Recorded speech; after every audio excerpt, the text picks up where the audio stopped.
Bienvenidos a AML Forum, mi nombre es Nelson Ramírez. Esta es la segunda parte de nuestra conversación con Elian Piña, quien es especialista en monitoreo especial. En este caso, él nos ayudó a entender cómo podemos detectar a través del monitoreo de transacciones el delito de trata de personas. Y es muy importante porque en este episodio en particular les vamos a mostrar cómo puede afectar la falta de monitoreo de este delito, cómo le puede afectar en su relación con el banco corresponsal. Quisimos extraer esta parte de la conversación para que puedan enfocarse en ella. Se las voy a dejar tal cual como comenzó. Espero que la disfruten, le saquen provecho y la compartan. Si hay alguien, si hay alguien en Latinoamérica, por ejemplo, que siente, mira, primero aquí no me piden que yo monitoree esto.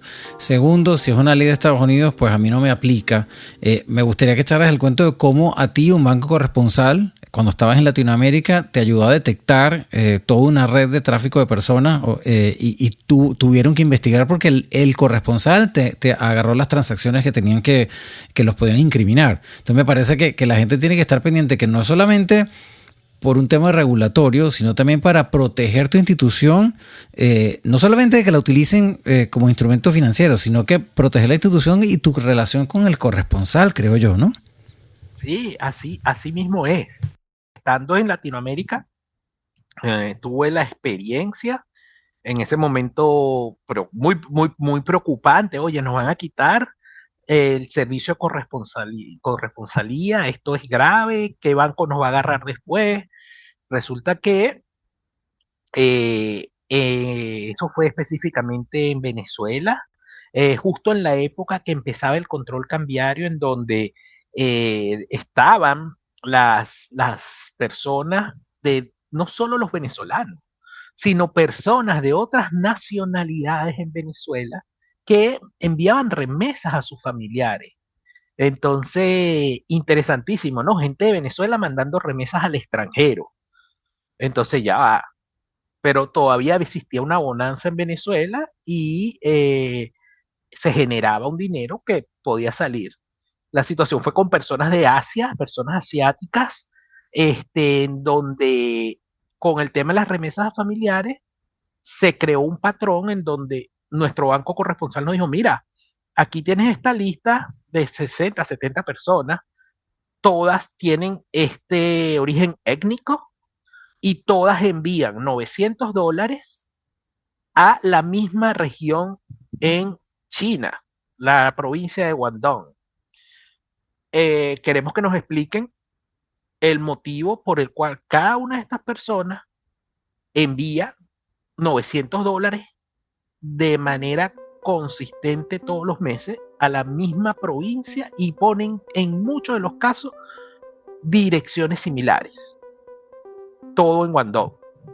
Bueno, y la documentación que empezamos a revisar son documentos filiatorios, porque las remesas se le enviaban solo a hijos, a dependientes, entonces podían ser hijos o esposas, y podías mandarle hasta 3 dependientes, $300 por dependiente, era lo que decía la ley. Entonces 3 familiares, la mamá y los 2 hijos, pero el documento filiatorio, ¿sabes qué? Venía en chino, y eso se le consignaba a la autoridad que tenía el control cambiario en el país.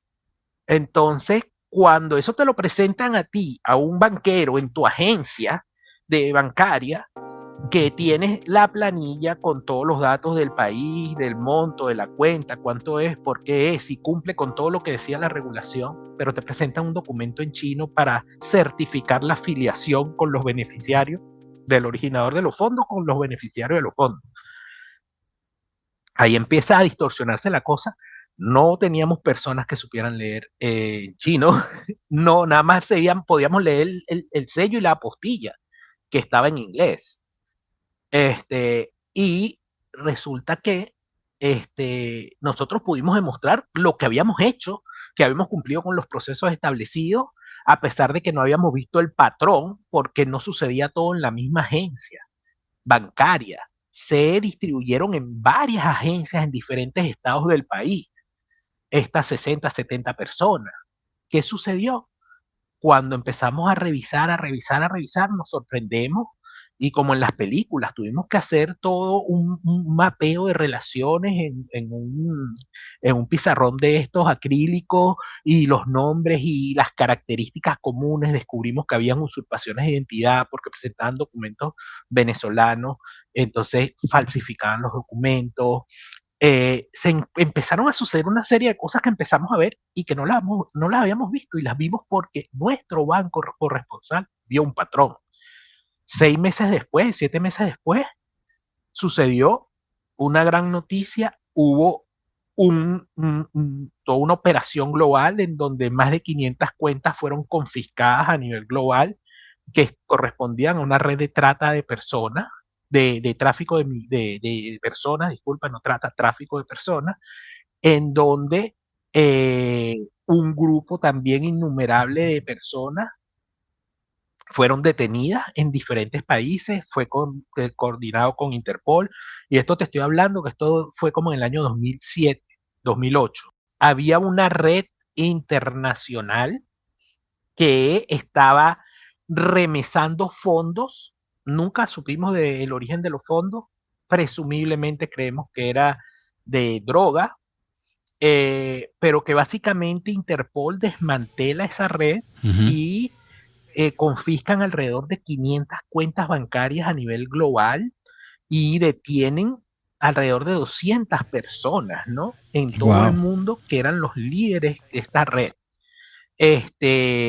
Nosotros, bueno, gracias a Dios con nuestro banco corresponsal, nosotros no tuvimos mayores consecuencias, pudimos demostrar qué habíamos hecho, cómo lo hicimos, por qué lo hicimos, y que definitivamente no existía la capacidad de detectarlo, sino al momento de concentrar la operatividad, pues porque Como en conjunto, pues, ¿no? Ujú, ujú. todo estaba en papel, ¿no? No estaba, al final nosotros en nuestras cuentas veíamos un débito, pero el detalle de a dónde iba los fondos en dólares los veía era el banco corresponsal, con la orden final que estaba en un papel que viajaba, pero transaccionalmente no iba la data. Creo que el mensaje es claro que los bancos, en donde sea que estén, pues como tú lo comentabas al principio, siempre quieren hacer transacciones con Estados Unidos, ¿no? Y en Estados Unidos, pues la regulación es mucho más estricta y se monitorean estas cosas con énfasis. Y ahora que tú estás de este lado, ¿no? Creo que es el ejemplo perfecto de decir que tú estás básicamente enfocado en monitoreo especial de transacciones sospechosas, ¿no? Y que pues en ese momento va a haber alguien como tú en otros bancos que va a detectar estas cosas, ¿no? Y eso puede poner en Correcto. peligro no solamente el negocio del banco, sino también la reputación en todo lo que puede pasar de ahí en adelante, pues, ¿no? Sí, y lo clave aquí en este caso era entender el canal que usaban, el producto que usaban. Eran cuentas personales, pero es lo que Uh-huh. se llama las cuentas de mulas, ¿no? Que es crear cuentas personales, o sea, cuentas a nombre de las víctimas, pero las cuentas empiezan a presentar indicadores específicos, ¿no? Donde los dueños de las cuentas por lo general tienden a ser personas jóvenes, que laboralmente quizás no tienen altos perfiles, que ganan un salario semanal, Uh-huh. en donde el formulario conozca a su cliente, puede decirte que devenga un salario de, vamos a poner un número por decirlo, qué sé yo, $2,000, Uh-huh. pero entonces lo que tú ves transaccionalmente entrando a la cuenta de la mula de dinero, que es la víctima que está siendo usada, es $900, Uh-huh. porque el otro dinero que está supuestamente declarado como salario no llegaba. Entonces, esas pequeñas cosas eso fue un aprendizaje, obviamente, no nos fijábamos, porque es una cuenta de poco riesgo, es una cuenta de pago de salario, Poco es un volumen, ¿no? Sí. perfil Uh-huh. de un obrero en una fábrica, y aquí voy a terminar de cerrar esta historia, ¿no? Que me falta un pedacito. Pero bueno, esos detalles en esas cuentas y personas con quizás un nivel, un perfil laboral de pagos semanales, que presentan transacciones que podrían en un momento dado ser geográficamente dispersas. Y aquí era esa remesa china, que se aprovecharon de una realidad país, que el control cambiario generó muchos espacios para este mundo de transacciones ilícitas. Y fíjate lo que te digo del perfil del cliente, del formulario conozca a su cliente, lo importante. En algún momento lo que identificamos con este caso fue que algunas personas trabajaban en empresas que hacían vasos plásticos o recipientes de plástico para almacenar alimentos, o otros estaban en una empresa de fabricación bueno, decimos nosotros en Venezuela pitillo, en inglés es el straw, en México creo que es el popote, el sorbete, ¿y o sea, que están en manufactura, pues, ¿no? Correcto. Y estas cosas que son turnos largos, tienden a ser, ¿no? Turnos o múltiples turnos, diferentes horarios. Y ahí, en este caso, fue increíble que cuando pasa la pregunta del banco corresponsal, se activa todo y empezamos un poco a identificar cuáles eran las sucursales, pues las agencias donde sucedía, en qué parte en las diferentes jurisdicciones del país sucedía. Y empezamos a activar cosas como poner personal de seguridad en las agencias como agentes como que si eran acá un officer, y que de una manera u otra buscaban mayor conversación. Y hubo un caso en donde una de las víctimas decía, cuando se vio presionada con las preguntas que se le hacían, te empieza a llorar en plena agencia, sentada como que si era un banquero y era alguien ya con más conocimiento y entrenado, que le hizo una serie de preguntas y decía, no les puedo decir, porque si les digo, mi jefe me vende y tengo que empezar de cero, y a mí me faltan solo 2 o 3 meses para que me den mi pasaporte y yo ser libre. Eran personas que traían y los ponían a trabajar en las fábricas, les retenían el pasaporte por un tiempo determinado, que era mientras que pagaban su cuota por haber sido llevados a un tercer país, a donde después los hacían libres, y realmente no sé cómo se regularizaban, ¿no?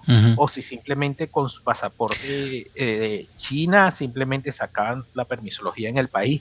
O sea que y en el otro lado teníamos que no era solo abrirnos las cuentas, Nelson, sino que trataba los jefes de esa red de delincuencia organizada de explotar las vulnerabilidades que como institución financiera teníamos, y era nuestra primera línea, la gente de negocio, al momento de abrir la cuenta, el banquero. Y tuvimos una agencia bancaria en donde una representante de ventas, una banquera que era madre soltera, que estaba necesitada, y ahí es donde ves la capacidad que tienen de hacer toda la inteligencia social y todo, y conocer a las potenciales víctimas, que no solo el que abres la cuenta, sino tu personal, tu empleado más vulnerable se convierte en víctima de esta red también. Y le ofrecían entonces, vamos a almorzar, vamos a, ¿qué necesitas? El regalo para tu niña en la Navidad, ropa. Hasta que le dijeron, mira, pero lo que necesito, te voy a traer 5 personas para que le abran la cuenta, pero no le preguntes mucho. Yo te traigo las planillas precompletadas y simplemente procesalas y abres las cuentas. La muchacha, con todo y las desventajas y la necesidad y de que sea madre soltera, tuvo el valor de decir, está pasando esto. ¿Y lo dijo a quién? No a recursos humanos, no se lo dijo a la gente de seguridad, se lo dijo al área de cumplimiento, desde donde generamos los requerimientos de información, desde donde la llamamos y le decíamos, oye, te mandé este correo electrónico preguntándote esto y esto de estas cuentas, necesito que revises esto. Entonces, fíjate la carga, ¿no? De lo pesado del morral que llevamos en cumplimiento. ¿Qué cosas hacen una diferencia? Ella sintió la confianza, fue con nosotros, porque levantábamos el teléfono y la apoyábamos en su trabajo y tratábamos de ayudarle cuando teníamos un requerimiento, ayudarle en el sentido de entiende lo que te estoy preguntando, entiende lo que está pasando. Y la muchacha al final tuvo el valor, aparte de sus principios y su formación, que no le permitió caer dijo lo que estaba pasando y eso nos permitió a nosotros también demostrar qué habíamos hecho con nuestro banco corresponsal, ¿no? Y todo lo que detectamos. La muchacha terminó trabajando en cumplimiento como analista, pues. Wow. Porque la tuvimos que mover de las agencias bancarias por su seguridad. Uh-huh. La tuvimos que mover y ella mostraba ese interés cuando le mandabas un correo electrónico preguntándole algo de, mira, estas transacciones, necesitamos que le pregunte al cliente esto. Y fue el camino, y tengo entendido que todavía sigue trabajando en cumplimiento allá en Venezuela, pero eso fue una experiencia impactante porque tuvimos a nuestra gente, a la víctima directa y a nuestro banco corresponsal, todos los actores de lo que es el ecosistema del sistema financiero allí, y nosotros éramos el banco, víctimas también. Bueno, esa fue la segunda parte. Yo creo que queda bastante claro este ejemplo. Queríamos ponerlo aislado como para que puedan enfocarse específicamente nuestros amigos en Latinoamérica y bueno, aquellas personas que están acá también en Estados Unidos, que el trabajo se hace en conjunto y hay que realmente hacer el esfuerzo de detectar este crimen, no solo, bueno, por muchas razones. En general, porque este crimen, aunque sea primero ejecutado por personas, por individuos de quizás en montos muy pequeños que realmente no aparentan tener alta criminalidad, pero está demostrado en los múltiples ejemplos que hemos visto que el investigarlo y el detectarlo nos lleva a detectar una red de crimen financiero mucho más grande. Y en el caso específico acá, le puede afectar a la relación con su corresponsal en Estados Unidos. Yo creo que ese es el propósito de este segmento. Viene una tercera parte de esta conversación. Estuvimos hablando mucho rato con Elian y ahí el conocimiento de él es bastante amplio, muy densa la conversación, y por eso es que tratamos de partirla en pedazos que puedan ser un poco más fáciles de entender y digerir. Vamos a dar este pedacito hasta acá. Espero que les guste. Compártanlo, por favor, a gente que ustedes piensen que le puede interesar y que pueda aprender de este episodio. Vamos a próximamente publicar la tercera parte, y vienen otras cosas también acá en AML Forum. Vamos a entrevistar a varias personas interesantes durante la próxima semana, o sea que hay bastante que compartir por aquí. Es un orgullo realmente para Carol y para mí hacer este programa y compartir todas estas cosas con ustedes, y espero que ustedes pues puedan asimismo compartirlo con los demás y podamos hacer esta comunidad crecer cada vez más. Un abrazo grande y hasta la próxima.